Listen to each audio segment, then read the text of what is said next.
आपलं प्रेम पाहिजे. हो, बरेच लोक जीवच घेतात. त्यांचं स्वतःच्या शरीरावर प्रेम असतं. मग मला सांगा, ज्याचं स्वतःच्या शरीरावर प्रेम नाही तो दुसऱ्यावर कसा प्रेम करेल? तेव्हा या गोष्टी शिकायला दिंडीत मिळतात.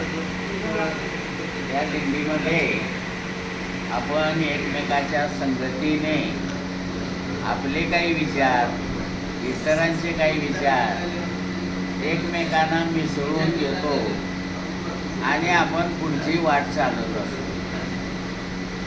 तेव्हा ज्ञानेश्वर महाराजांनी पायाने चालत जात होते त्यावेळेला. हो, त्यावेळेला पायच महत्वाचे. 12व्या शतकात पायानं जायचं. पहिले विमान वगैरे होतं का? नव्हतं. फक्त पुष्पक विमान तुकाराम महाराजांना आलं होतं.